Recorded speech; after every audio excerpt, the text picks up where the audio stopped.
Selamat bertemu saudara-saudara kekasih dalam Tuhan dalam program pelayanan kita, program Roti Hidup Jemaat Immanuel Batakan.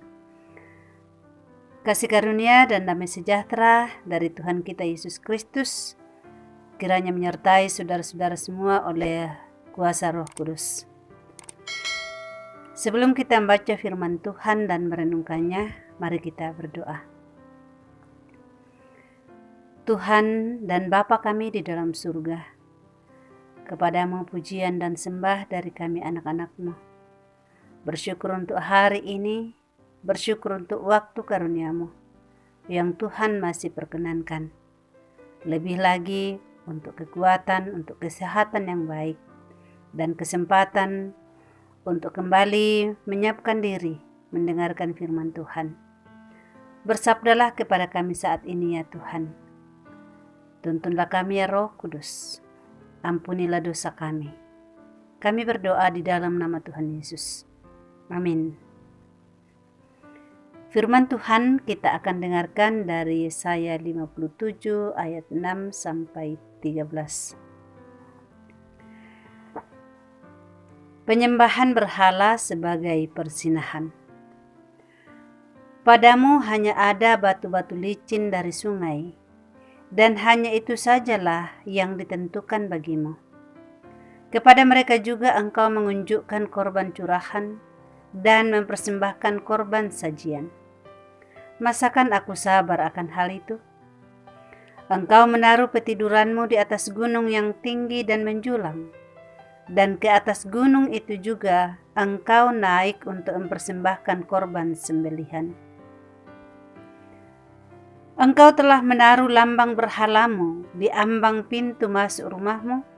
Ya, engkau telah meninggalkan aku dan menelanjangi dirimu. Engkau telah menaiki petiduranmu dan telah melebarkannya. Engkau telah mengadakan janji dengan beberapa orang yang kau ingini untuk tidur bersama-sama mereka, dan engkau memandangi lingga.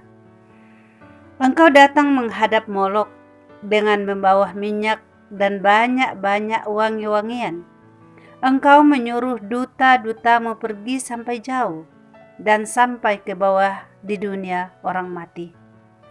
Oleh perjalananmu yang jauh engkau sudah letih lesu, tetapi engkau tidak berkata, tidak ada harapan. Engkau mendapat kekuatan yang baru, dan sebab itu engkau tidak menjadi lemah.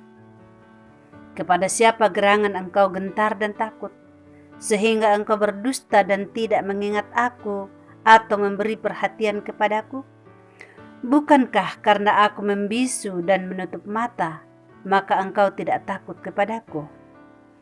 Aku akan menyebutkan kesalehanmu dan segala perbuatanmu, tetapi semuanya itu tidak akan berguna bagimu. Apabila engkau berteriak, biarlah berhala-berhalamu melepaskan engkau. Mereka semua akan ditiup angin, akan diterbangkan hembusan nafas. Tetapi orang-orang yang berlindung kepadaku akan mewarisi negeri dan akan memiliki gunungku yang kudus. Amin. Tidak ada harapan. Seperti telur di ujung tanduk. Peribahasa ini berarti suatu keadaan yang sangat berbahaya atau bahkan tidak ada harapan lagi. Siapapun pasti tidak ingin berada dalam keadaan yang bahaya dan tanpa harapan, sebab mungkin itu berarti bahwa Tuhan sudah begitu jauh, tidak mau menolong, atau bahkan itulah hukuman Tuhan. Saudara-saudara, sikap para pemimpin bangsa Yehuda yang memuja dewa-dewa Kanaan telah melukai Allah. Mereka menduakan Allah dengan menyembah berhala, mempersembahkan minyak dan wangi-wangian kepada Molok, dewa bangsa Amon, dan bersikap seolah-olah mereka kuat. Oleh karenanya Allah akan membalas segala perbuatan mereka. Tidak ada harapan bagi mereka yang melakukan kesalehan semu di hadapan Allah, seperti yang telah dilakukan oleh para pemimpin bangsa Yehuda. Allah jijik melihat sikap munafik mereka. Sebagai konsekuensi dari dosa-dosa mereka, Allah membawa mereka kepada penghakiman. Tidak ada harapan bagi mereka untuk memperoleh pengampunan dari Allah. Saudara-saudaraku, walaupun Allah murka, Ia tetap memperhitungkan orang-orang yang terus setia, berharap dan berlindung kepadanya, yaitu mereka yang meskipun ditekan oleh spiritualitas yang melenceng, mereka tetap mempertahankan kesetiaan kepada Allah. Bagi mereka yang setia, selalu ada harapan.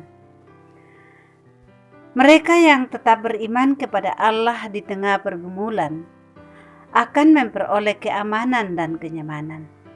Sebaliknya, mereka yang terus mengandalkan berhala dan bahkan percaya kepada berhala akan menuai kesia-siaan. Saudara-saudaraku, janganlah kita meniru perilaku buruk bangsa Yehuda.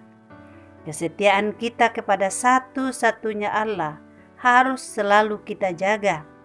Bukan hanya pada diri kita, tetapi juga pada keluarga kita dan keturunan-keturunan kita. Ingatlah, harapan hanya diberikan kepada mereka yang terus mengandalkan Tuhan, yang tidak menduakannya dengan mengandalkan kekuatan dan hikmat sendiri, atau pada kekuatan manusia dan berhala-berhala masa kini.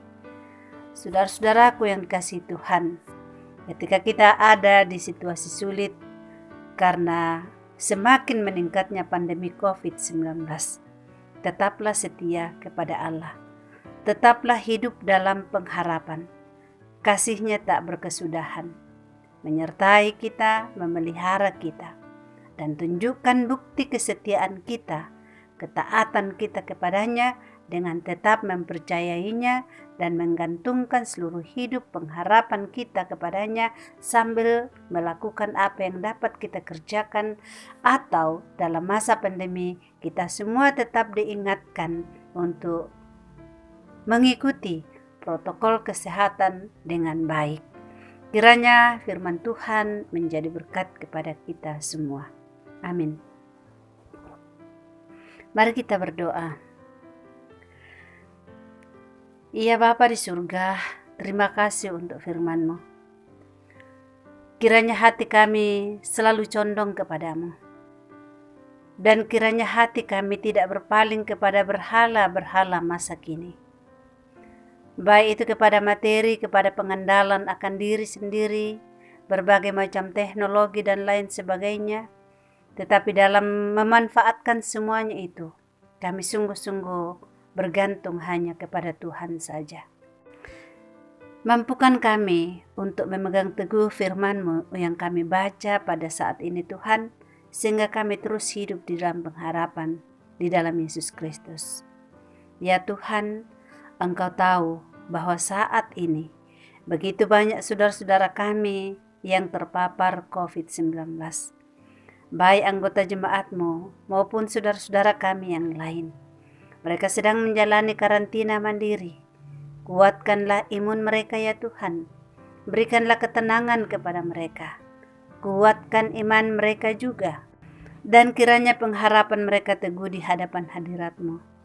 Dengarkan doa-doa mereka, doa-doa kami bersama. Jawablah kami ya Tuhan. Mereka boleh terluput, mereka boleh pulih kembali, dan boleh sehat seperti sedia kala. Upaya vaksinasi yang terus digalakkan sekarang ini, Tuhan berkenan memberkati sehingga semuanya itu boleh berguna, boleh bermanfaat, dan kami boleh menjalani kehidupan di tengah masa pandemi dengan aman karena pertolongan Tuhan. Yang sementara sakit oleh karena sakit penyakit, yang sementara bergumul oleh karena ekonomi dan lain-lain sebagainya, bahkan pergumulan bangsa dan negara kami karena COVID-19, kami percaya bahwa Engkau ada untuk kami dan mengasihi kami, bahkan akan membuat segala sesuatunya baik pada waktunya. Terima kasih Tuhan, berkati setiap pendengar firman-Mu saat ini dengan damai sejahtera-Mu. Dengarkanlah permohonan kami. Kami berdoa di dalam Yesus Kristus, Tuhan dan Juru Selamat kami. Amin.